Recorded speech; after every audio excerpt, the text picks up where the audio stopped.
Olá, é com grande satisfação que temos mais uma oportunidade de bater um papo sobre o programa de mestrado em Direito nas Relações Sociais e Econômicas da Faculdade Milton Campos. Eu sou o professor José Faleiros Júnior e tenho a satisfação e a honra de estar neste bate-papo magnífico aqui na Faculdade Milton Campos, ao lado da queridíssima Eduarda Lima Ribeiro, nossa graduanda da casa, e também do nosso mestrando da casa, Luiz Felipe de Freitas Cordeiro, com quem bateremos um papo hoje a respeito da pesquisa que vem sendo desenvolvida a nível de mestrado pelo Luiz, com a minha participação e da Eduarda. Pesquisa esta que é orientada pelo estimado professor Elcio Nacur e que, sem dúvidas, é um dos temas mais instigantes da atualidade. Seja bem-vindo, Eduarda. Seja bem-vindo, Luiz. Muito obrigada, é um prazer enorme poder fazer parte desse podcast, né? O Taleiros, meu professor desde o primeiro período, é uma grande inspiração.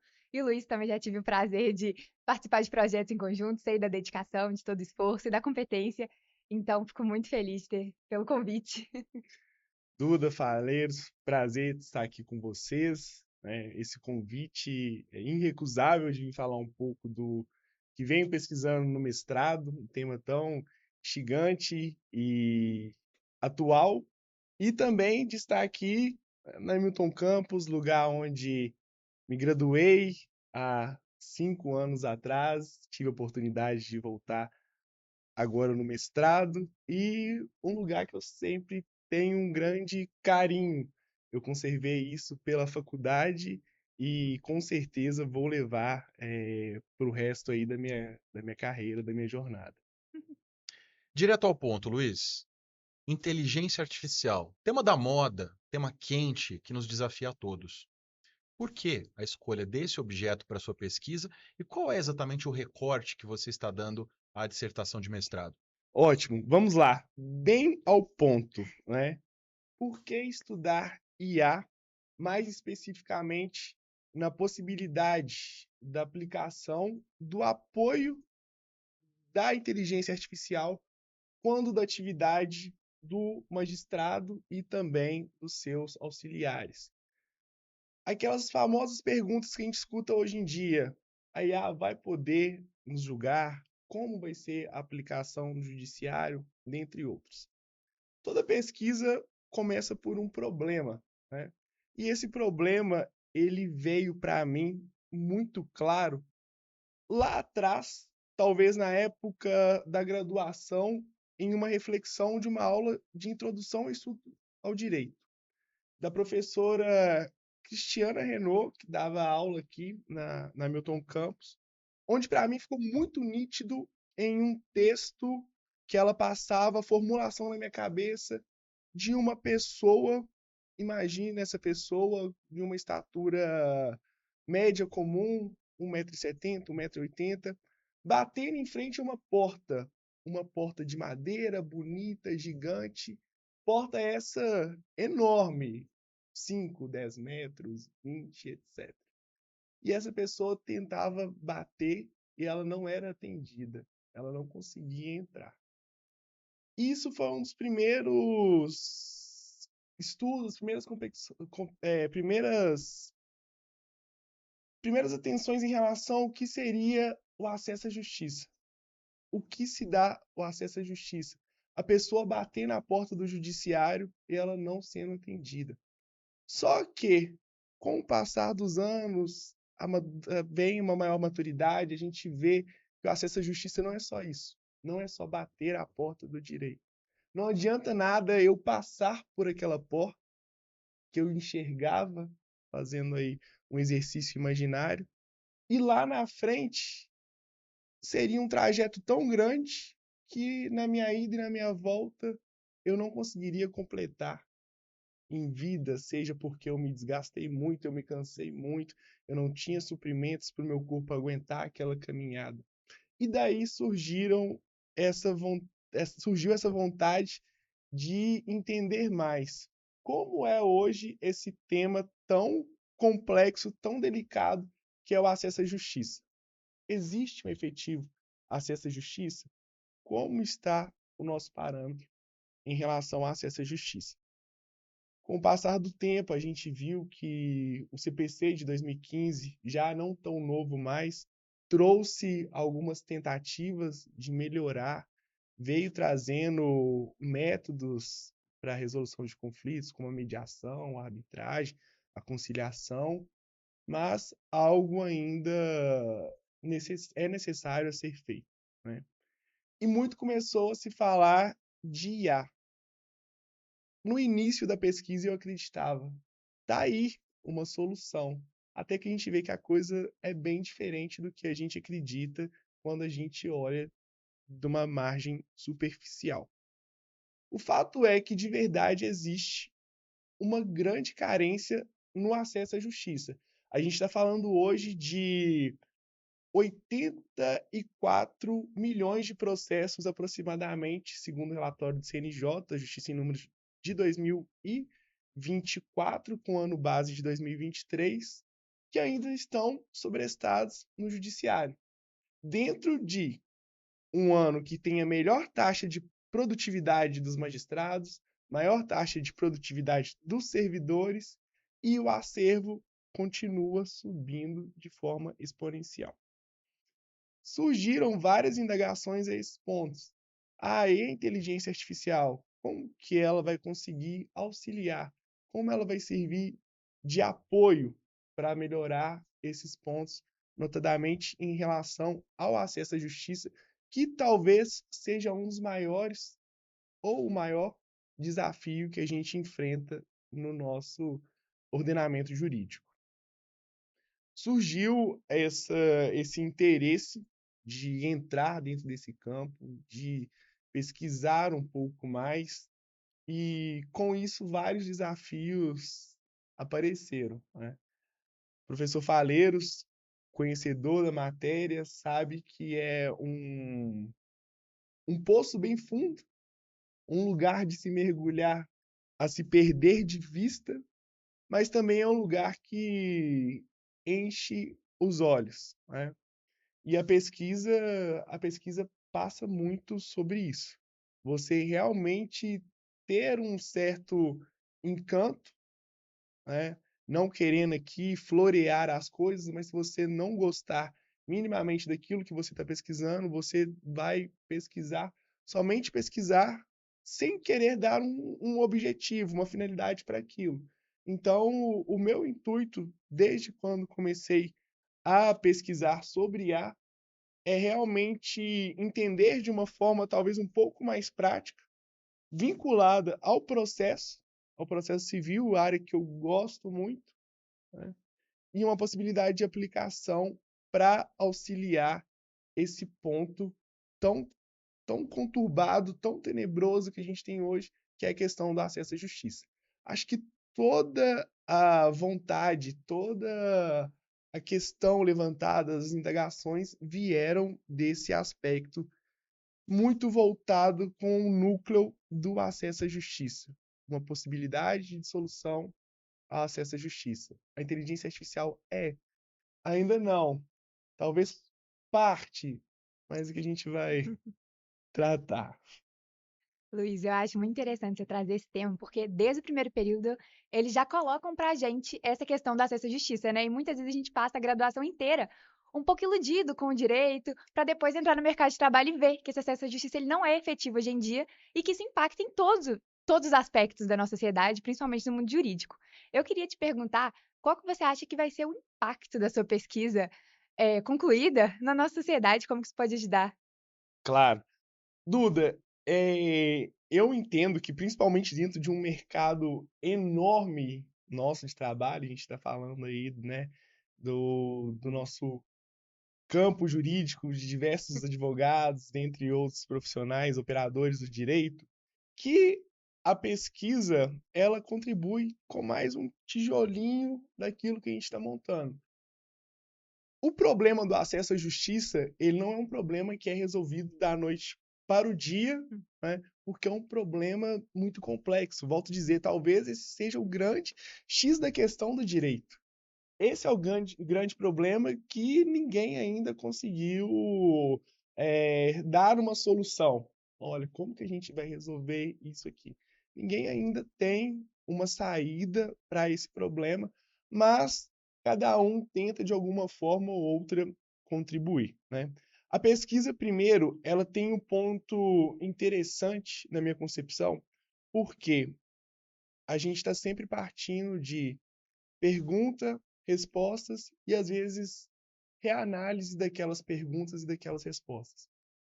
O que eu comecei a pesquisar no mestrado, quando eu entrei, já não é o que eu entendo hoje. A minha perspectiva, a minha ideia, ela já não é a mesma de quando eu ingressei. O que eu entendia que seria a minha resposta, quando eu joguei isso para ser refutada, ela realmente não se sustentou, caiu e foi para um outro lado. Então, o meu objetivo geral, quando da minha pesquisa, é chegar ao final, dar um substrato para falar assim, olha, esse tijolinho aqui, ele foi mais um tijolinho para subir, ou ele foi um tijolinho para ser quebrado e falar assim, não, isso aqui realmente não vai funcionar, então a gente não pode aplicar. A pesquisa ela tem uma validade, mesmo que no final das contas ela venha a concluir que precisa de ter mais estudos sobre o tema, precisa ser aprofundado mais aquilo, precisa ter mais um tempo, ou de uma forma mais incisiva. Eu acho que é X ou eu acho que é Y, mas ela pode estar sempre sendo colocada em xeque, caindo ou se não se mantendo, né?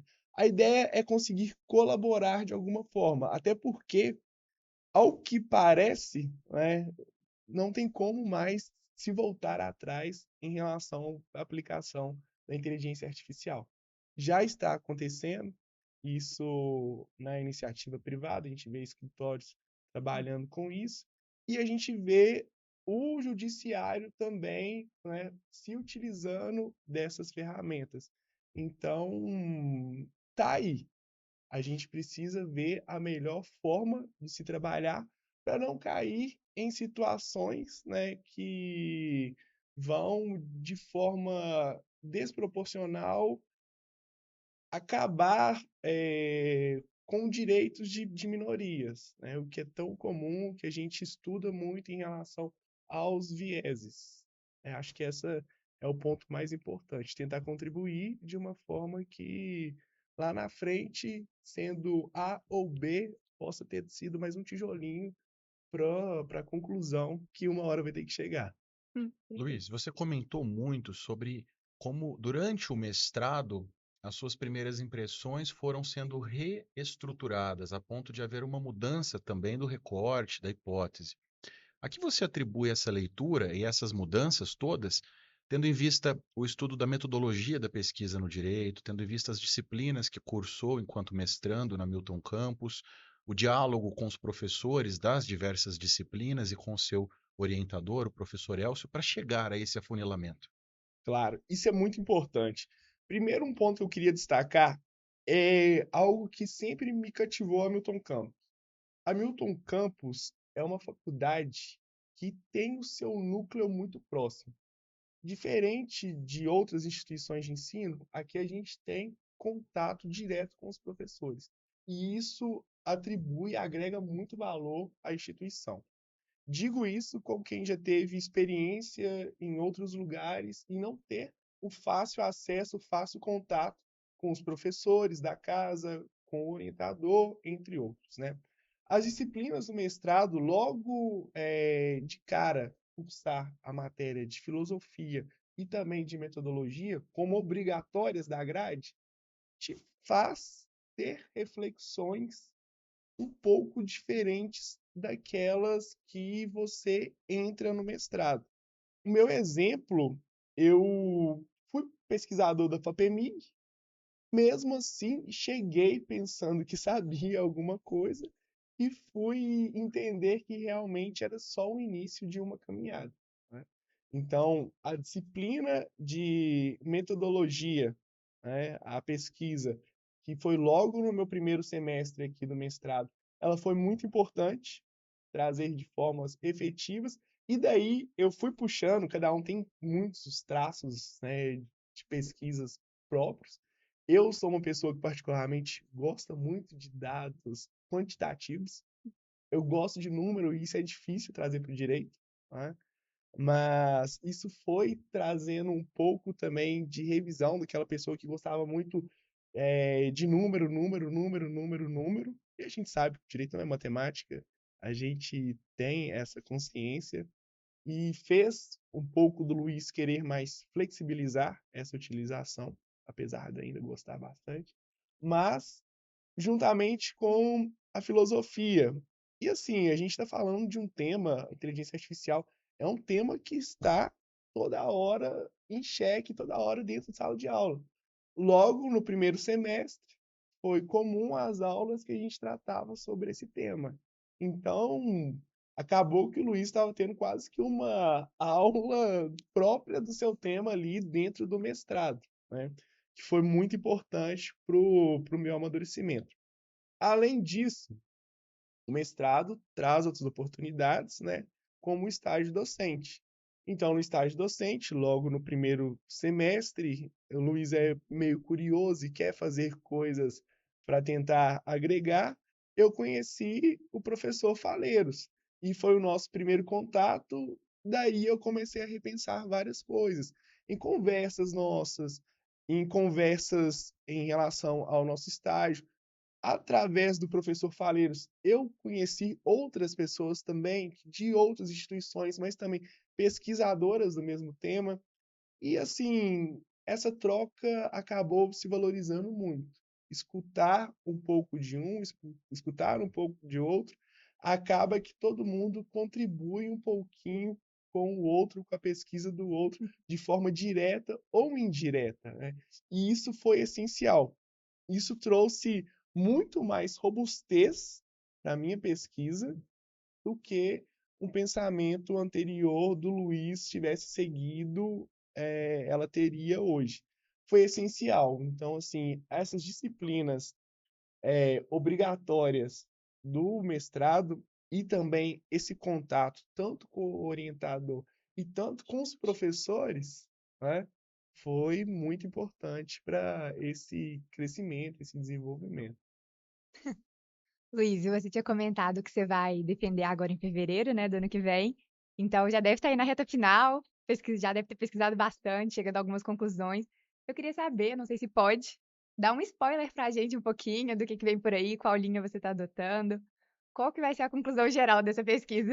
Vamos lá, vamos dar um pouquinho de spoiler, né? Depois de passar algum tempinho aí pesquisando, a gente passou juntamente com o orientador, né, tanto nessa revisão de bibliografia, tanto nas questões dos números, que eu ainda insisto um pouco a olhar, a colocar no trabalho, para partir de um ponto, desde o acesso à justiça que a gente falou, traçando essa rota, falando um pouquinho da questão do sobrecarregamento do judiciário, das despesas do judiciário, da produtividade do judiciário, do tempo de giro de acervo, que é o tempo que o processo demora para entrar até ser concluído, né? Passamos também por questões das propostas de legislação, tanto aqui do Brasil, tanto da União Europeia. Passamos também pelas questões dos vieses, que talvez é o ponto mais complicado, né? Alguns casos são retratados aí no trabalho, como dois muito conhecidos, como o caso da Amazon e também o caso do Compass, até chegar em um momento assim, bom, a gente sabe de toda a dificuldade aqui de aplicação. A gente sabe que está sendo aplicado em determinados tribunais, tem esse levantamento, tá? Salvo engano, a gente tem hoje 140 projetos de IA funcionando dentro dos Muito legal. tribunais. Só nos tribunais. Só os tribunais, né? Então, está acontecendo, já tem muita coisa. são poucos as especializadas que não têm algum projeto de IA funcionando. São pouquíssimas mesmo. Lá no relatório do CNJ, a gente consegue extrair isso e ter uma clareza enorme em relação a esse ponto, né? Mas, dentro disso, tentou-se cogitar o quê? Em qual hipótese poderia a IA trabalhar de uma forma mais autônoma? E sempre a gente esbarra na mesma questão, né?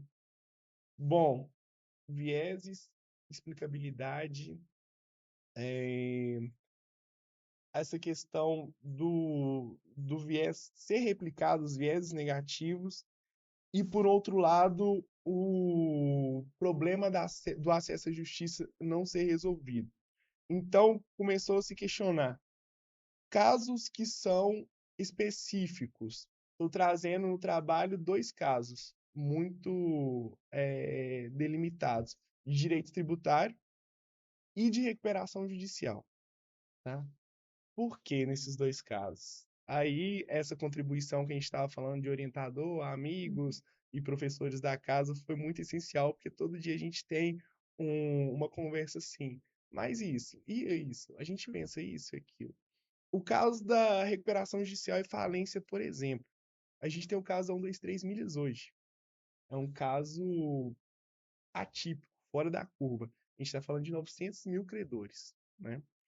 Então, a gente começou a pesquisar a possibilidade de o perito ser substituído em um processo judicial por uma inteligência artificial. E aí chegou-se, mas não pode ser a IA o fim, sempre o meio. Como que eu vou substituir uma atividade humana? Não dá. No caso da 123 milhas, a gente tem a fase de verificação de créditos, que chama relação de credores, e essa fase ela é feita pelo administrador judicial, que ele é considerado um longa-manos do juiz, ele é auxiliar, ele é um braço do juiz, ele é uma mão do juiz, né? E no caso, especificamente, uma vez que a gente tem publicado o edital de relação dos credores que a Recuperanda ela traz lá, previsto no artigo 51, parágrafo 1º da Lei 11.101, tem o prazo de 15 dias para se habilitar créditos e mais 45 para verificar todos. E essa verificação administrativa feita pelo administrador judicial, que sim se assemelha a uma figura, às vezes, de um perito, né?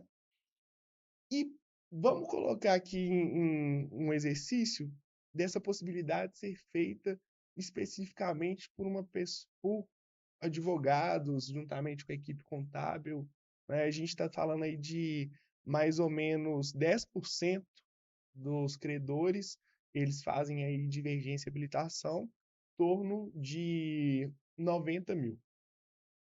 Para um prazo de 45 dias, isso seria razoável de acontecer?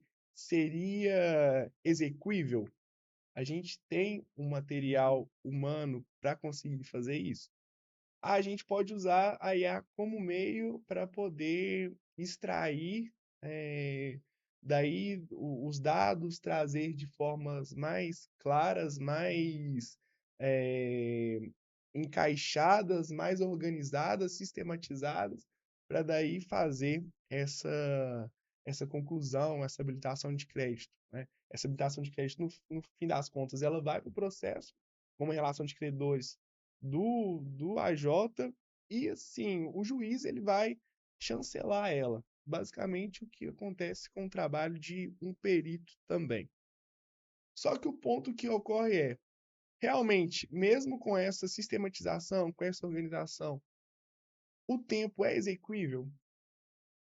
Surgiu-se essa dúvida, foi até um estudo de caso que está acontecendo, o período está indo agora, aproveitei a pesquisa junto com esse processo em si para Uma pegar. dúvida, você aliou a sua pesquisa a um caso real Sim, durante a escrita da dissertação. foi o que aconteceu. Que interessante. Então, eu precisava eu queria muito ter um exemplo para falar assim, aqui eu vou poder testar o que eu estou defendendo para poder refutar ou se não, Validar. validar o que eu estou falando, né?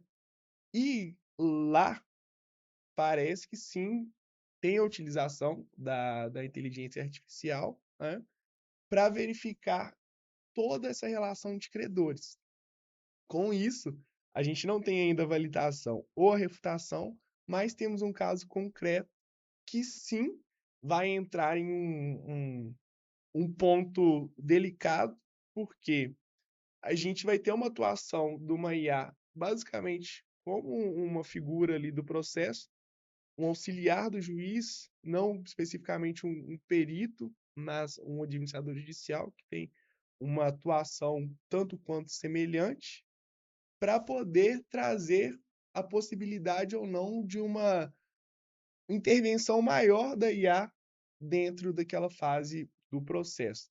O que sim colaboraria com o que a gente vem buscar, com acesso à justiça, porque a gente está falando de 900 mil pessoas, 900 mil credores que vão estar sendo, vamos dizer, beneficiados com talvez uma maior celeridade de um processo que já começou em setembro do ano passado, né? O que não é normal para um trâmite de uma recuperação judicial, até o momento não ter uma relação de credores do artigo 7º. Uhum. Né? Luiz, eu vou quebrar um pouquinho o protocolo, porque a sua observação sobre desenvolver uma pesquisa que tem aplicação prática para um caso contemporâneo é fascinante, é incrível, e eu não sabia desse detalhe. Eu vou tomar a liberdade de fazer uma reflexão aqui. Eu queria ouvir a Eduarda sobre as impressões dela e depois, passando a bola para você comentar. Por quê? Eu vivi uma fase em que não era estudado o fenômeno da transformação digital. Eu brinco que vivenciei uma época de várzea do direito digital. E hoje nós estamos vivenciando o contrário, a efervescência total dos debates a respeito de novas tecnologias no direito. Você se graduou nesse período de transição. A Eduarda se graduará num período em que não há mais volta. A tecnologia já estará implementada, inclusive as ferramentas de inteligência artificial. O que você imagina, Duda, para o futuro, na sua atuação, seja ela em que carreira for, na advocacia, num concurso público, a partir da inteligência artificial? E se você pensa que veio para o bem, veio para ficar, para auxiliar? E depois, Luiz, comenta um pouquinho como você vislumbra também essa transição. Olha, José, eu acho que, como desde o começo da faculdade, com suas matérias inclusive, a gente teve muito contato com esse tema, a gente desde cedo pôde vislumbrar como que isso se aplicaria na nossa prática jurídica no dia a dia. E eu, particularmente, acredito que sim, veio para o bem, veio para ficar, e que será amplamente utilizada no dia a dia de todos os advogados daqui a um tempo, e quem não conseguir se adequar vai acabar ficando obsoleto de alguma forma, infelizmente. Eu também, antes, já fui muito, muito, muito otimista com a inteligência artificial. Acho que é um caminho sem volta, sim, mas hoje tenho um pé atrás, talvez até dois, né? Vendo algumas questões durante esses estudos, principalmente quando a gente vai se falar de viés, porque a gente tem talvez uma potencialização do viés em relação à inteligência artificial. A questão de conseguir trazer, né, explicabilidade, trazer essa clarificação, principalmente para quem não entende sobre o assunto, para aquelas pessoas que estão sendo, de alguma forma, atingidas pela utilização da IA, é muito importante. A gente já viu alguns casos práticos, a gente já viu alguns casos desastrosos, e isso foi o que colocou um pouco de freio em toda a empolgação. Acho que ainda assim é uma questão inevitável. Acho que falta muito evoluir em relação ao pensamento, principalmente, tanto ao pensamento crítico, tanto em relação ao pensamento que é travado, o pensamento que não admite. Acho extremamente perigoso ser totalmente a favor e ser totalmente aberto à IA, assim como extremamente perigoso ser totalmente fechado a ela. Acho que parcimônia talvez seria a palavra do momento em relação à inteligência artificial. Nem aquém, nem além, para não poder se perder. Sim. E é muito importante trazer essa discussão, né? Porque, como o Valério comentou, minha geração ela já está muito envolvida. Eu vejo meus colegas, tudo que puder ser feito por IA, dar uma ajuda ali de alguma forma, a gente tende a recorrer a esse meio. Então, a gente pensar a respeito também, né, que tem os outros lados, e não só uma discussão ali muito rasa, que costuma estar na boca das pessoas, né? É importante também, porque muitas vezes a gente nem tem essa noção dessa questão dos vieses que você trouxe, ou então desses outros detalhes e questões maiores também que podem impactar tanto. Isso mesmo. Até porque em uma era de informação tão rápida, às vezes não é cômodo ficar atrás dessas informações um pouco mais aprofundada. Eu também acho, hoje em dia, é muito comum e muito mais fácil. A geração que vem é diferente da minha geração, que é diferente da geração do professor Faleiros. Cada uma teve uma perspectiva, uma ótica diferente em relação à tecnologia, né?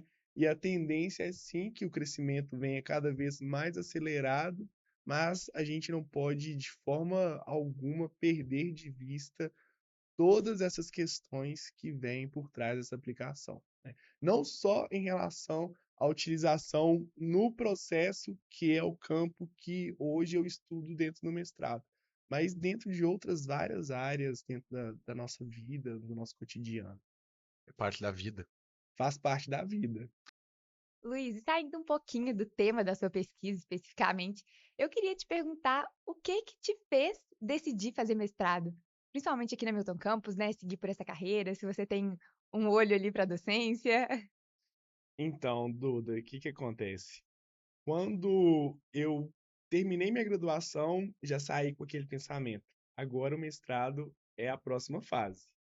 Só que a ideia sempre quando a gente sai da graduação é, pô, tem que entrar no mestrado agora, eu tenho que entrar agora, eu tenho que entrar agora.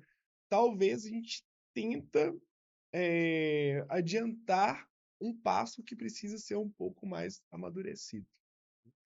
E eu tive a sorte das coisas acontecerem no tempo certo, porque se eu tivesse entrado no mestrado, talvez quando era da minha vontade, não teria a mentalidade que eu tenho hoje para parar, refletir e falar assim: calma, repensa, senta, respira, olha por esse lado, olha por outro, e tudo faz muito sentido quando você vê as coisas desenvolvendo até as pessoas certas aparecerem no seu caminho.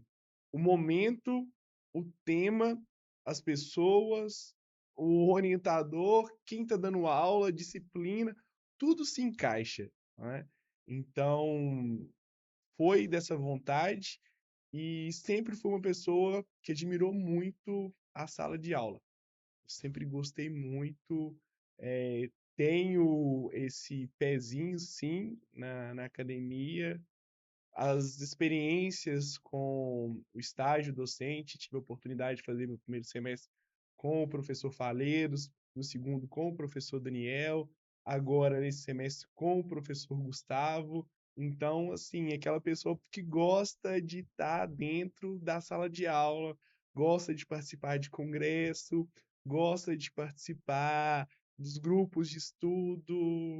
O perfil do Luiz é muito esse perfil, né? É um perfil que gosta da academia, gosta muito de lidar com os alunos, porque eu acho que muitas das vezes eu aprendo mais do que eu ensino. O objetivo seria poder ensinar algo, mas eu saio aprendendo muito mais e no fim das contas sou eu quem ganho, né?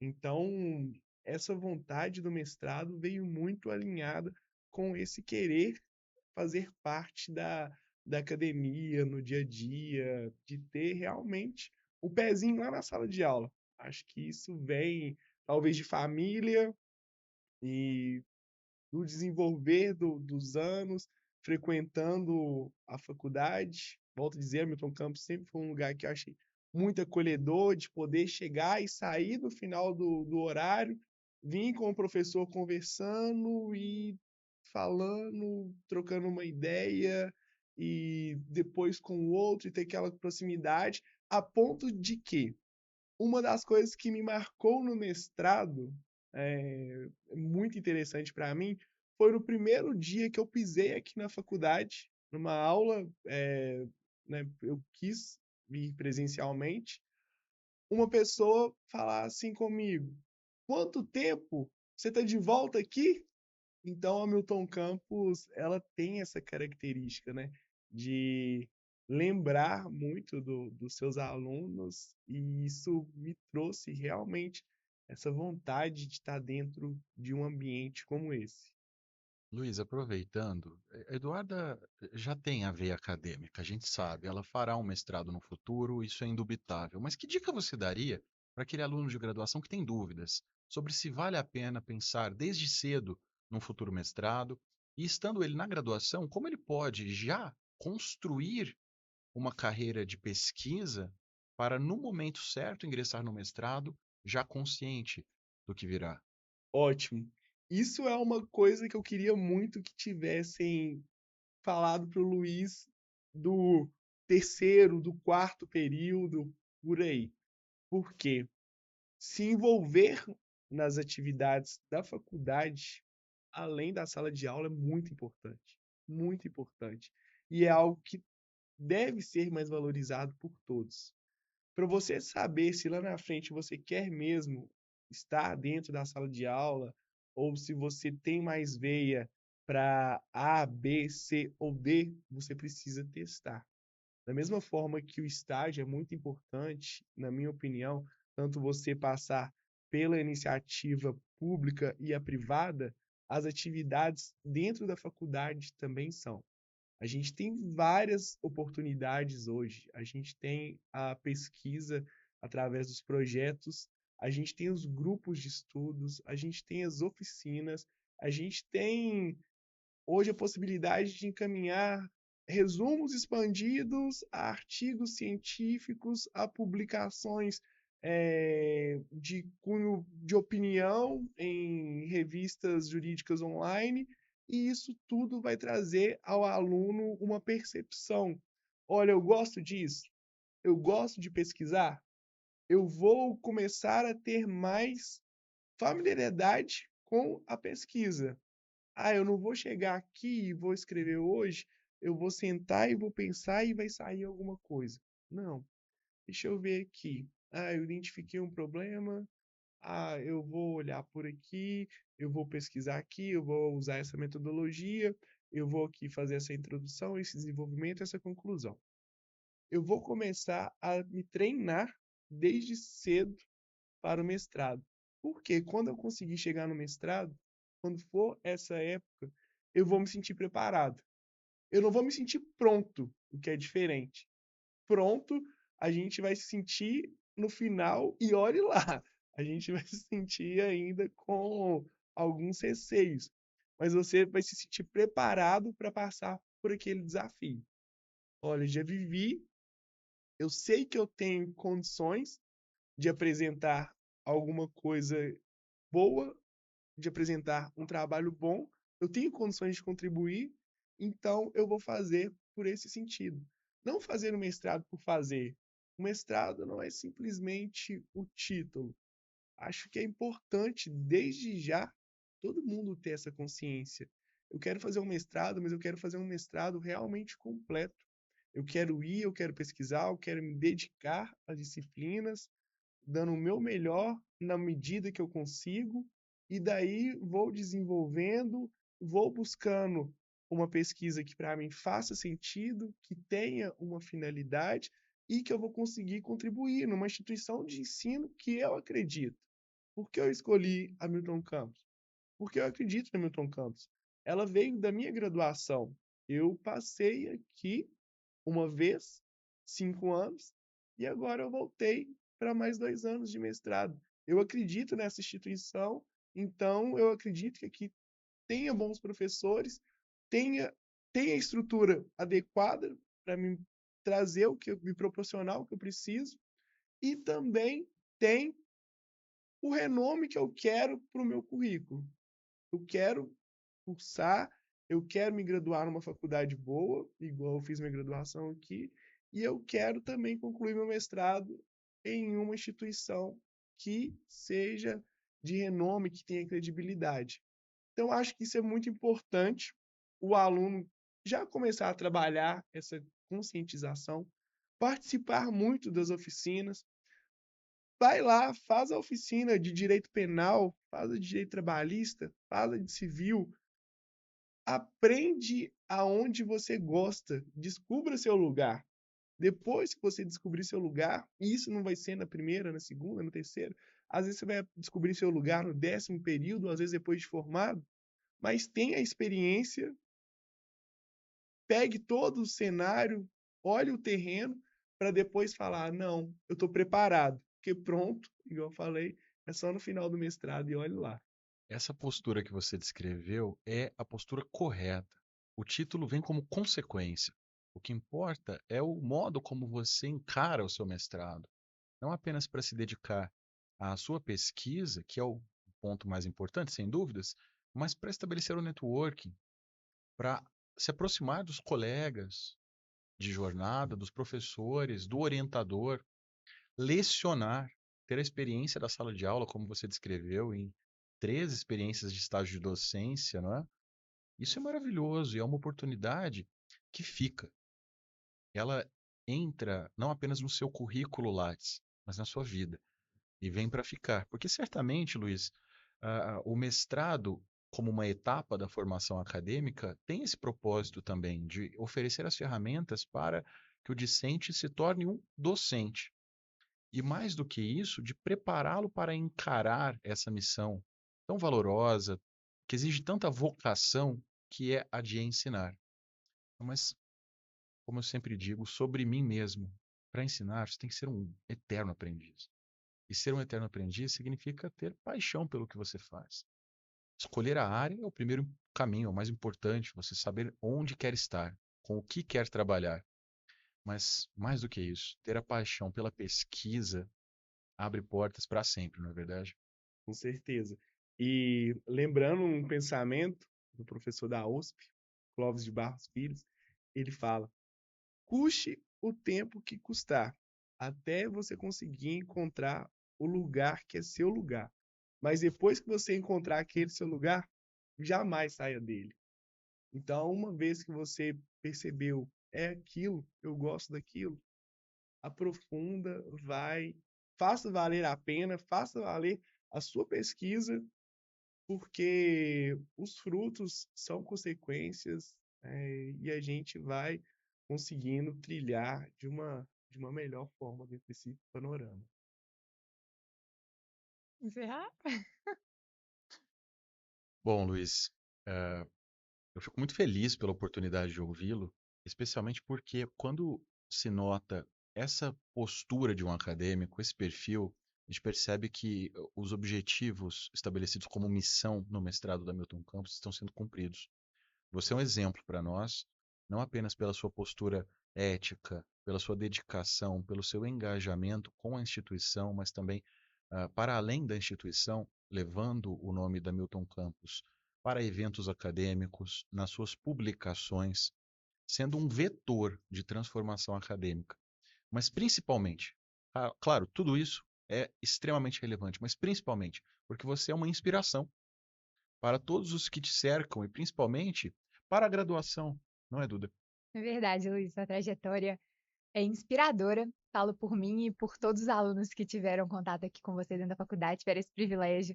É muito bom ter um exemplo assim tão perto, né? Tão acessível e tão próximo da gente, que a gente pode ver os passos, ver justamente os conselhos que nem você deu aqui pra gente agora, que é muito valioso, e saber onde que a gente quer chegar, se a gente quer realmente seguir esse caminho e encontrar nosso lugar. Então, muito obrigada por, né, contribuir para a nossa formação como um todo, mas também por estar aqui hoje com a gente, falando um pouquinho sobre você, sobre sua pesquisa. Com certeza foi muito importante para mim, para o professor Faleiros, e está sendo muito engrandecedor também para quem está em casa nos escutando. É isso, Luiz. Muito sucesso na conclusão do seu mestrado, com a defesa que está por chegar. Eu tenho certeza de que será muito bem sucedida. E meus parabéns mesmo pela jornada tão bela que você tem desenvolvido aqui na Milton Campos. Eu agradeço a oportunidade de estar aqui hoje com vocês, professor Faleiros, que eu admiro tanto, conhece toda a minha admiração. Duda, tive também o prazer de conhecer aí, né, e é uma acadêmica sensacional, vai ter aí com certeza um grande sucesso na sua trajetória, na sua carreira, e poder voltar aqui na Milton Campos para poder falar nesse projeto é engrandecedor. Fico muito feliz de ter sido convidado para estar aqui hoje e torço aí que o mestrado continue alcançando o seu objetivo, formando profissionais, ótimos profissionais, né? E levando o nome da Milton Campos ainda mais alto no cenário jurídico que a gente tem aí. Então é isso. Muito obrigado, Luiz. Muito obrigado, Duda. E a você que está nos ouvindo, muito obrigado pela sua atenção, por dedicar o seu tempo a conhecer um pouco mais sobre o mestrado da Milton Campos, sobre a pesquisa que o Luiz vem desenvolvendo a nível de mestrado. E acho que uma conclusão final é esta: a inteligência artificial veio para ficar, faz parte das nossas vidas, inclusive da tua, que está aí nos ouvindo. Então, saiba que é imprescindível conhecer os diversos desafios, as diversas conexões que a inteligência artificial já propicia. Aqui no Milton Campos nós estamos preocupados com isso. Olhar para a realidade, principalmente para a realidade contemporânea, com as suas várias idiosincrasias, com todos os seus desafios que nos instigam a pensar o direito. Não para abandonar as tradições, o direito clássico, mas para repensar as soluções possíveis para um mundo em constante transformação. Venha estudar conosco. Se não conhece ainda Milton Campos, venha nos visitar. Sempre será um prazer levar adiante todo o nosso propósito, toda a nossa missão a vocês que nos ouvem e que têm o interesse de seguir, como nós aqui, pesquisando e aprendendo. Muito obrigado. Acompanhem-nos sempre pelos episódios do nosso podcast.